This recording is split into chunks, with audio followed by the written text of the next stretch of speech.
Welcome on into the All Aussie Rules Football Podcast. This is episode number 2 of season 2026. Welcome in if you're new, welcome back if you've been here before. We're in for a big season of football in 2026, and we're going to be bringing you everything you need to know all the way through the pre-season.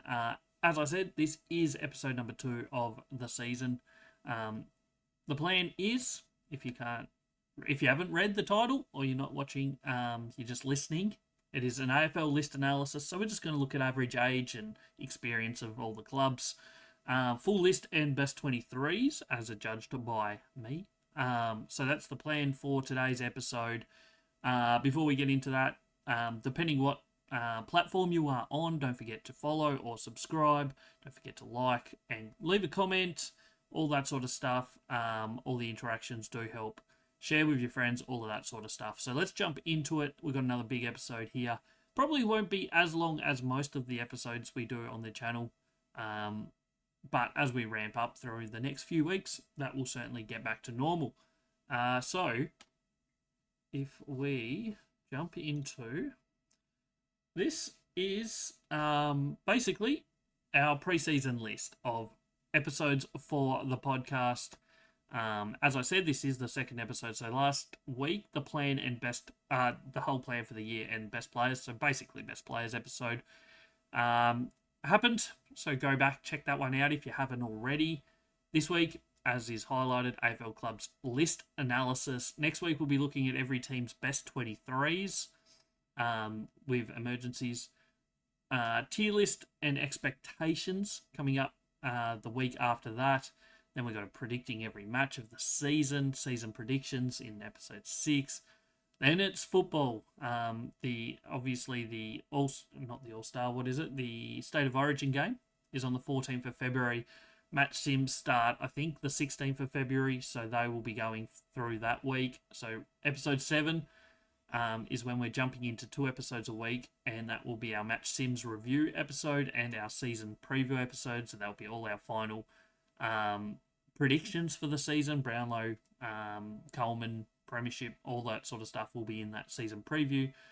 Preseason match reviews will be on the 2nd of March, so all the official matches, we'll be reviewing them. And then finally, the real stuff kicks off. So the 5th of March, we'll be jumping into our opening round preview episode. And then it's 2 episodes every week for the rest of the year, all the way until pretty much December, until the AFLW wraps up for the season. So that's pretty much our plan with the podcast. We also do preseason previews on the YouTube. So you may be watching this podcast on the YouTube. If you're not, head over there, check it out, give it a subscribe. We're going to have preseason previews coming up basically every day throughout February. Pretty much every day that there's not a podcast episode, there will be a preseason preview going through. So I've already started working on these. Hopefully we'll start recording them over the next couple days, because obviously there is a lot of content there to get through. Preseason previews for every single club. So starting with Adelaide on the 2nd of February, we'll be moving all the way through the month of February, getting every single club done. So sorry for hitting the mic.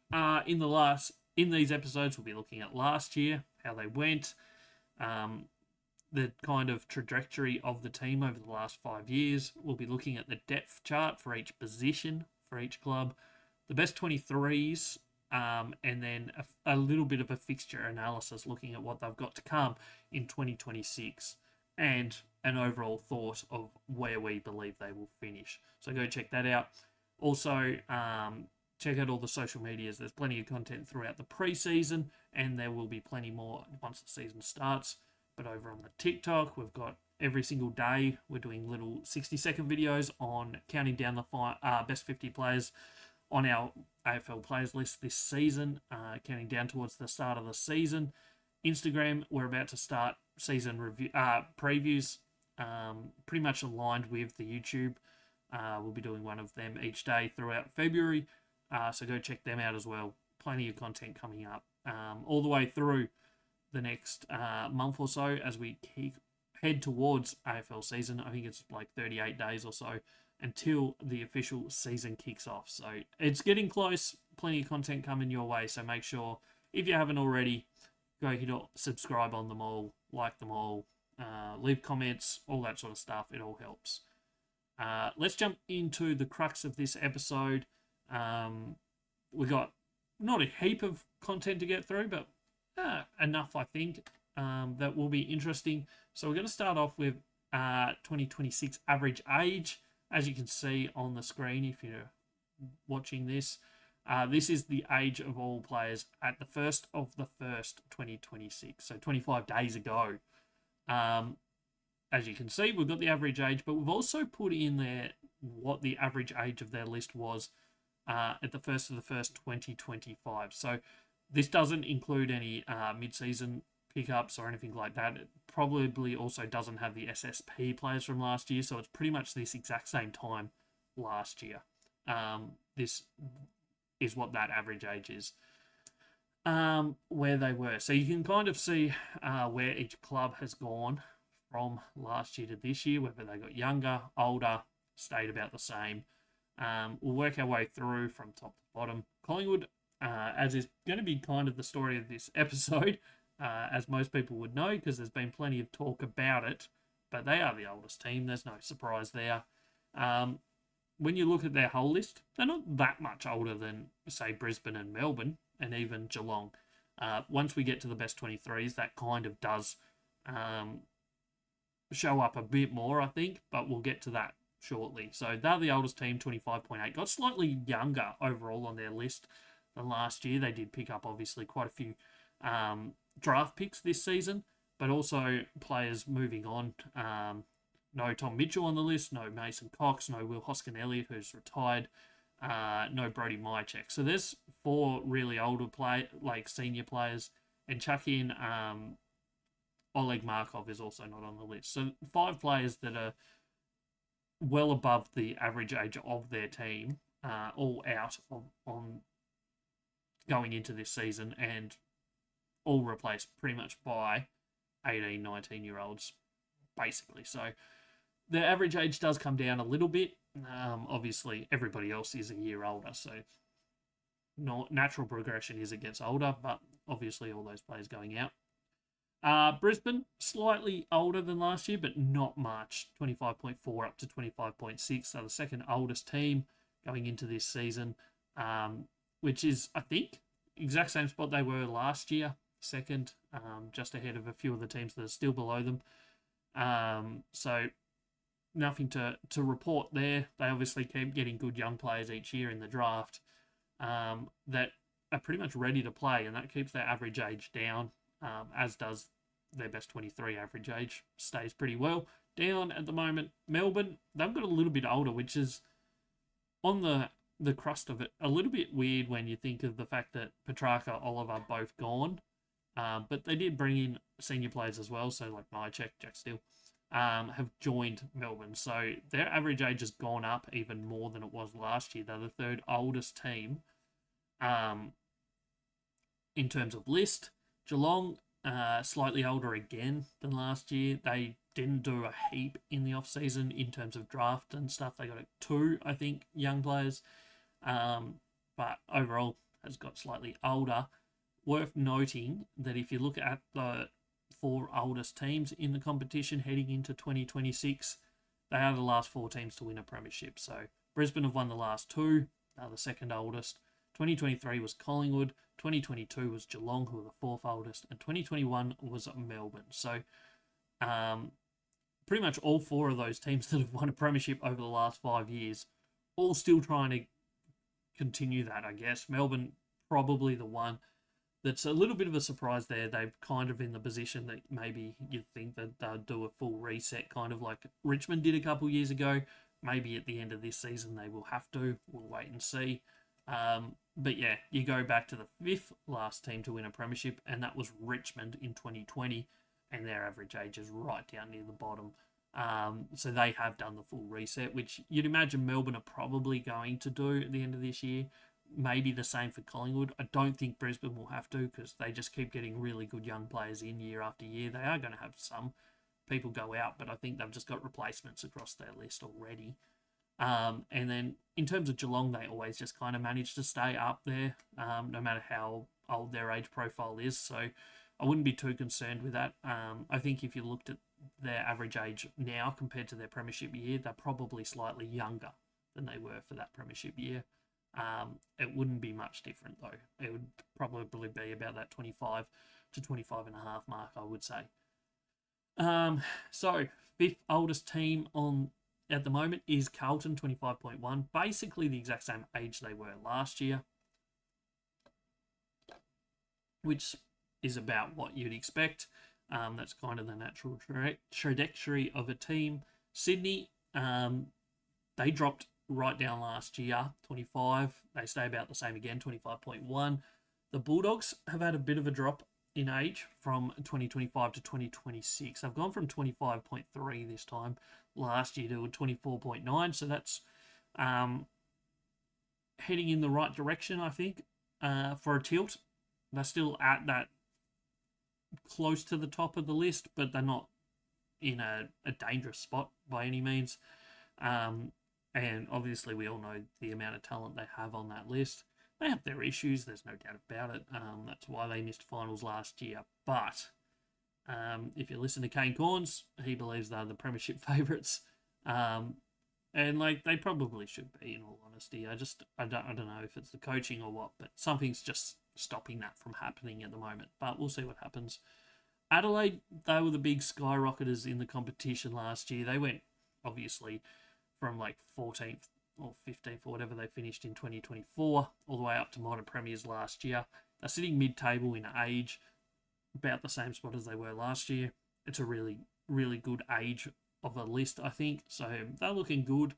Port Adelaide stayed about the same as last year, in all honesty, still 24.6. They didn't have a great year last year. I think their list has a few issues in terms of depth and stuff, so we'll see how they go this season, but that's where they're at. St Kilda, everybody knows that they brought in a lot of talent over the off-season. They're one of the few teams that have actually got older. There's only a few of them that have, and that's mainly because of those senior players that they've brought in. They brought in, 4 senior players pretty much. They did lose one, but they've got slightly older at 24.5 now. They were one of the younger teams, probably bottom 5 last season. Fremantle, a team that played finals last year, finished 5th during the home and away season, have one of the youngest lists. They did last year at 24.5. They stay exactly the same, so 11th. It's a really good age for a team that played finals. But if you look on this list, the next 4 teams all did. Fremantle, GWS, Hawthorn, Gold Coast, 11th to 14th in age, all played finals last year. Hawthorn made it to a prelim. Obviously, GWS, Gold Coast, GWS, Fremantle lost the elimination final and Gold Coast won the elimination final. All looking at a really good age. Really, Gold Coast, the big one there, they've dropped in age because they went heavy on the draft in 2020, at the end of season 2025, so their age has actually got younger, which really sets them up. They are looking like a team that is going to be very dangerous over the next few years. But all 4 of those are really in a good spot. Fremantle stayed the same. GWS slightly got older. Hawthorn actually got younger, with like Warple going out, retirement of Bruce, and only young players really joining the fray. But all 4 of those teams, really, really good spot. North Melbourne, they've got a little bit older, up to 24.2. They're still the 15th oldest team, so there's still plenty of time for them to take that next jump, I guess. But everyone is probably waiting for that to happen. As we get through this episode, we'll talk a bit more about North Melbourne. Richmond, they did the big list overall a year ago, basically, so they are one of the youngest teams still. That continues on. Same can be said for Essendon, who have cleared out a lot of older players. They are a very young team. They've only got young players, really. I think Zach Merritt's their oldest or thereabouts. They're just a team that is clearly going to need to rebuild their list a bit. they've got plenty of good young talent on there. I think with Nick Martin out this year as well, that's going to cause them some issues, but we'll see how that plays out. Throughout this year, I certainly can't see them making finals. And final team is West Coast. We know where they've been. They've got younger, obviously, players like McGovern being forced to retire last year has forced this team to get even younger than it was last year. They're down to 23.6, which is the youngest team across last year or this year. Last year it was the Kangaroos at 23.8. So they are a team that are going to continue to develop this list over the next year or so before you'd expect to see them jumping up the ladder. Not saying they won't be able to, but you'd think it's going to be another year or so. So we'll jump now into the best 23 average age. So I've put together best 23s for every single club. If you're interested in who each of those best 23s are, who's in, who misses out, make sure you come back for next week's episode. All 18 clubs will be in that. We'll go through the best 23 for every club, but also in all the team previews as we go through, they will also be there. Unsure whether I'll be posting these on Instagram as well. Potentially, we'll see how that works out over the next the month or so heading into the season. But the average age of the best 23, as you can see, once again, we've got the average age of their best 23 for this year, and the best 20, the average age of what was the best 22 last year, because last year there was a sub. We didn't put them in our best 22s last year when we made our teams. So there is that slight difference, but I don't think that's a major change. Anyway, so once again, Collingwood, the oldest team, have got slightly younger, gone from 30 down to 29 in their average age for their best 23. Obviously, last year, I'm pretty sure would have had Tom Mitchell in their best 23, Brody Myercheck in their best 23. I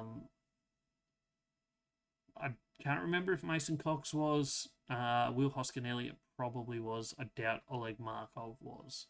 But they have got younger slightly. They're still by far the oldest team, over a year older than Geelong in terms of best 23s. So they have to keep blooding these young players and start finding some of these younger players that will start replacing the older players as they head to retirement over the next 12 to 18 months' time. So that's the big challenge for Collingwood at the moment. Geelong, the next oldest team, 27.6. Obviously, they made it to a grand final last year. They're having another crack at it this year, so no real surprise there. Probably the big one here, Carlton, third oldest team. Slightly younger than last year. Obviously, lost Curnow. Still pretty old. Obviously, lost De Koning and Jack Silvani as well. Out of their best 23 from last year, they did bring in a couple senior players in Florent and Will Hayward from Sydney. They're still the third oldest team in terms of best 23s, according to us. So they're at that age where they kind of need to make a run at it. If they were to miss finals again this year, they're kind of in that position where do they reset? Can they keep pushing for that glory, I guess? It's going to be an interesting year. They have got slightly younger, but yeah, do they reset? Do they keep pushing through? Do they try and bring in some trades or some free agency next year? We'll wait and see. Melbourne, similar story, really. For a team that got rid of or lost their best, arguably their best two midfielders last season, with the exception of Pickett. So two of their main three, probably in Petrarca and Clayton Oliver. They also kind of tried to push out Stephen May, which didn't happen in the end. But they still haven't got younger, which is a weird kind of position that they're in. They're a team that's missed the finals the last two seasons, and yet they're still the fourth oldest team in the competition. Make of that what you will. I think they're in a position now. It's hard to see their list being one that competes for finals, but at the same time, they still have plenty of good players, and some of their young players that they blooded last year, mainly speaking Harvey Langford, I'm a big fan of. So I can't completely write them off, but the next couple of years is going to be crucial in the redevelopment and how quickly they can bounce back. Still a very old team, though. Brisbane, back-to-back premiers, they're in the perfect spot. Their team stays young, and that happens because of players like the two Ashcrofts coming in, both very young, both certainly in their best 23s. They add in Daniel Annable. They've added in multiple other really young players like Morris over the last few years that just continue to easily be in their best team. So that allows them to continue to be while they're still in the upper echelon of teams in age demographic, at 26.9 of an average age for a team that's won the last two premierships and has got younger than their best 23 this time last year is just crazy. It's worked out perfectly for them. There's a couple other teams that are kind of in that similar vein without the premierships, but certainly in really good spots.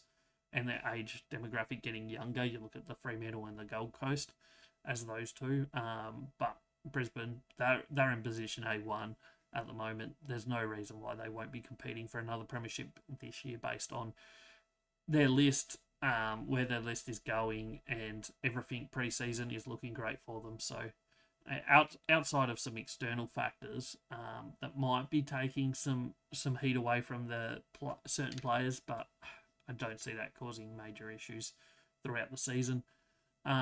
Bulldogs next, they've got younger, their best 23. They're looking at a really good age profile. They've got some really good young players, obviously. Sam Darcy's the main one there. Best young key forward maybe in the game, him and Thilthorpe. And you chuck in the fact that they've just got some really good young players. They do have some senior players that are starting to get on, that maybe only have 2 years left in them. You're looking at Treloar, you're looking at Bontempelli, you're looking at Liberatore. Bont's probably got a couple more than the others. But they've also got some really good young players that are coming through to replace them. Like you look at Ed Richards' year last year, he was arguably in the top 5 midfielders in the competition last season. So they've got some really good prospects there, and their team has got younger from last year, so that's a huge net result for them. GWS have also got slightly younger in terms of their best 23, much the same really though. Depends who you put in their best 23, I guess. They've still got lots of older players. They do have some good young players coming through. Adelaide, a team that went on to win the minor premiership last year, they're looking really good. They've got some good young players coming through as well. They'll be hoping that they can convert a bit better next year and maybe not go out in straight sets, but they're certainly at an age demographic that is looking good. St Kilda, even though they've brought in some senior players, their average age of their best 23 has actually got younger, which is a little bit surprising. I can't give you the reason for that off the top of my head. But that's got dropped quite a lot. There's probably a really obvious reason for that, but still, they must have had some good young players that have moved into their best 23, because obviously they've got decoding going in. Jack Silvani's in there. I'm missing Sam Flanders going in, and I think there's one more, isn't there? So maybe St Kilda are in a really good spot. It's looking like they're shaping up good. We don't want to put too much pressure on them, but maybe they need that sort of pressure. Hawthorn's next, obviously made finals last 2 years. Prelim last year, semi-final the year before. Their age is right at that middle mark. Really good spot. Sydney, they got a lot younger. Obviously, Curnow goes in. They drop out Hayward, Florent. There's a couple young players over the last 12 months that have moved into their best 23 as well. So they're looking in a pretty good spot to reset and maybe make another tilt. You're expecting that they're going to be better than last year. They got a really slow start to the season in 2025. They've still got a lot of talent on this list, especially through that midfield. So I expect to see them do really well this year. Richmond, surprisingly, are next, 12th on this list. at 26 as their average age of their best 23. They do have some senior players still. Toby Nankervis, Tim Taranto, Jaden Short, Nick Floston. I'm probably missing some. Prestia, Tom Lynch. So they still do have all those senior players, which is why they're still at nowhere near the youngest team in terms of their best 23, but they probably will be continuing to stay at that 12 and below mark for the next 12 months, 18 months, because some of these senior players will start to drop off, and they do have a ton of young players waiting in the wings. Maybe even next season, some more of them start to make the best 23. Obviously, Sam Lawler, from last year's number one draft pick, has moved straight into their best 23, had an outstanding 10 or 11 games, however many he played last year, really showed some good signs. So we'll expect them to stay at that or below mark around 26 for the next probably 12 to 18 months, I would say. Maybe even 2 to 3 years, we'll see. Fremantle, really young team. Their best 2023 has some really good young players, so they're looking in fantastic shape. They obviously finished, I think, 10th on the ladder 2024 and had a chance to play finals. They lost their last game, which was a win, and you play finals. And then last year, they had the exact same situation. This time they managed to win it, play finals, had a home final, had a home elimination final, but couldn't get over the Gold Coast Suns, lost that by a point. But their age demographic is absolutely super heading into 2026. The Bombers, they're good. They're looking good. They're resetting. They've got a lot of young players on this list. Worth noting that Nick Martin's out for the season, so his age is not in this best 23 because I just haven't included him for this season. Obviously, if he was playing, it'd be slightly higher, but not much. Wouldn't make too much of a difference. Gold Coast, they're in a perfect spot. Their team continually blooding young players, and they continue to stand up and be good enough. So we'll see how that shapes up. But obviously, they have added some really good talent in the off season. So yes, they lost Sam Flanders, but added in some senior players in Petrarca and Hugo Hagen, and also some young kids. So they continue to really shape up as a good young team. Port Adelaide, they've lost a lot of age there, 27.3 down to 25.7 in terms of their best team. It's a little bit concerning, I think, in terms of some positions that they're lacking the depth. Their best players are definitely good enough. Zach Butters, one of the best midfielders in the competition. I'll hear no argument on that. Georgiadis, one of the best tall forwards in the competition. I know he has been doing a little bit of midfield work in the preseason, which would be interesting. But they're lacking depth, especially on outside players, I think. I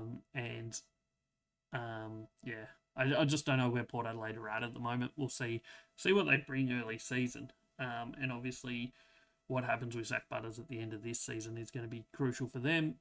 West Coast, they've lost a lot of talent over the last couple of years. Jeremy McGovern last year was the big one, brings this age demographic right down. And North Melbourne, they continue to stay young. It's pretty much the long and the short of it. Yeah, they bring in some older players last year in Darling and Caleb Daniel, which maybe made their best team a little bit older than it was looking like last season.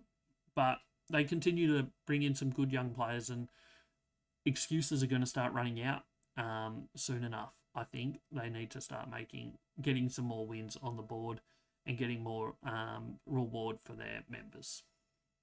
We'll now jump into average matches. Maybe move through these a little bit quicker than the average age, but as you can see, average matches and 2025 average matches, so same point last year before the season started. Collingwood have gone from 102 down to a 94.7, still clearly on top.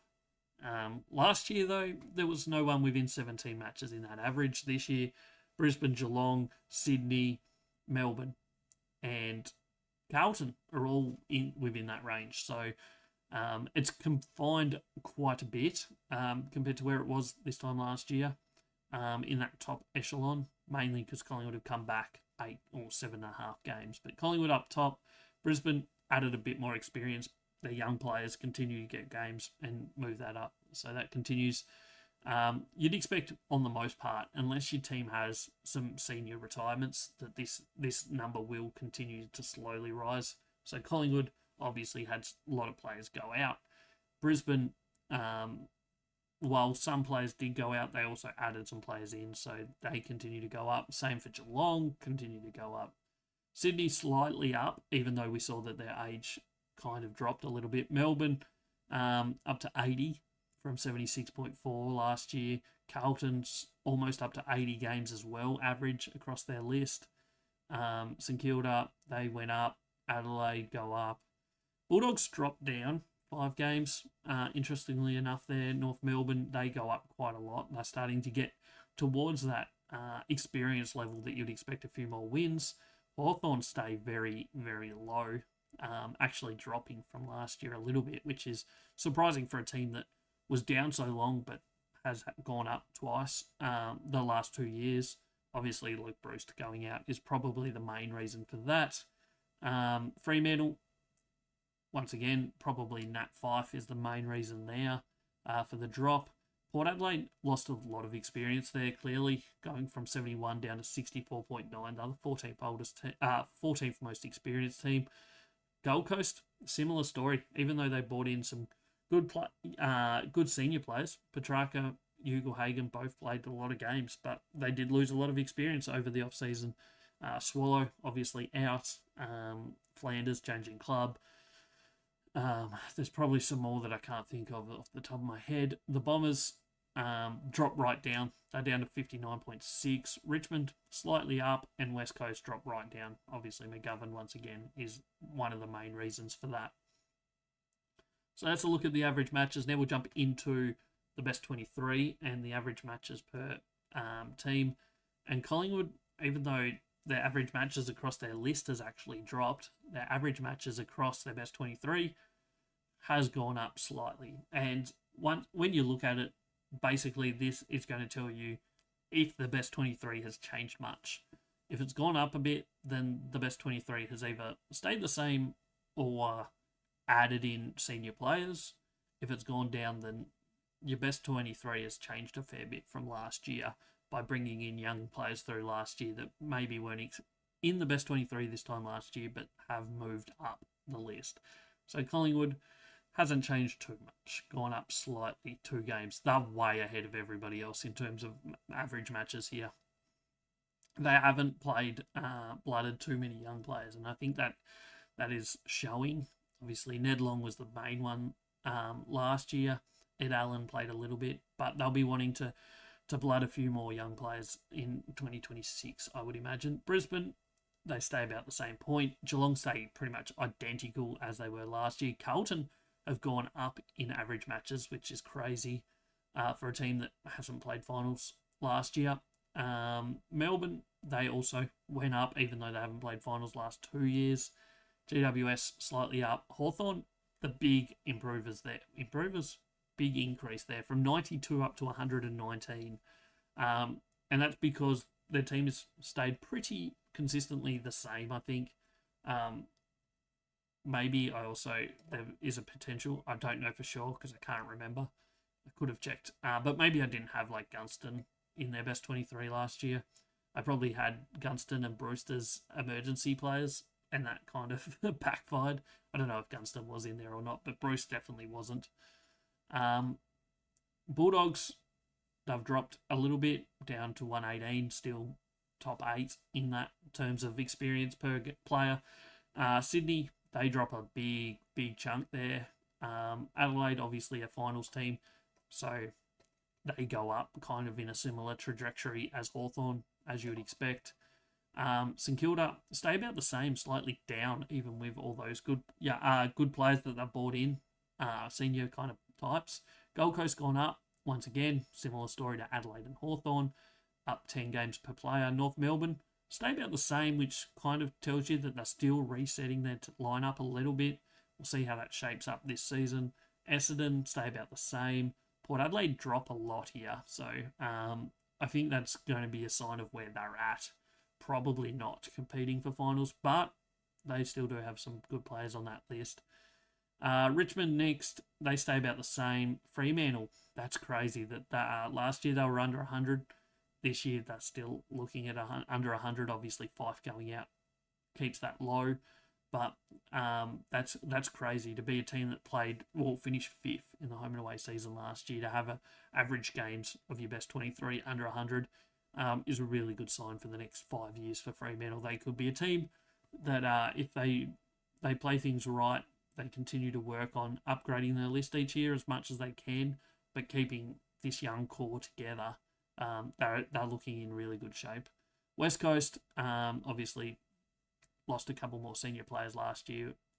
We'll see how that shapes up for them this year. They've got a lot of good young players coming into this team. If they can keep them all, they're in for a good time in probably 5 years' time, but they've got to get through the next few years without too much damage in terms of players leaving and the sort of that. All we've got left is the wrap-up. That's pretty much everything for you today. I hope you've enjoyed this episode. As I said, this is the second episode of the podcast for 2026. We've got so much content coming out before the season even starts here at All Aussie Rules. You can see all the different avenues that we have. We also have Blue Sky, which I didn't add to this graphic. Maybe I'll try and remember to put that in for next week. It's All Aussie Rules everywhere. Pretty much all one word, basically everywhere, but if you put the spaces, you'll probably still find us. Just look for this logo. Instagram, Twitter /X, Blue Sky, as I said, TikTok, there's content every day there. YouTube, obviously, is our main place we're posting videos and these podcasts, but the podcast also goes on Spotify and Apple Podcasts. Make sure you hit the follow button. Make sure you like if you enjoy the content. Leave comments. Let me know what you want to see in 2026. Obviously, once the season starts, I'm interested in the kind of content that you want from me. Do you want match reviews? Do you want, what do you want? Let me know. I'm certainly interested in your takes. I'll probably be trying to set up tipping competitions and maybe fantasy competitions and the like as well. So stay tuned for that in the preseason. There's going to be plenty of stuff for you this season at All Aussie Rules. I'm John. This has been another episode of the podcast, episode number 2 of the year. There's 8 more episodes before the season even kicks off. So plenty of content, plenty of preseason previews. Check it all out. I appreciate you for being here. We'll be back next week with episode 3, and we'll be kicking off the preseason previews over on the YouTube next week as well. So check them out. Appreciate you, and I'll catch you on the next one.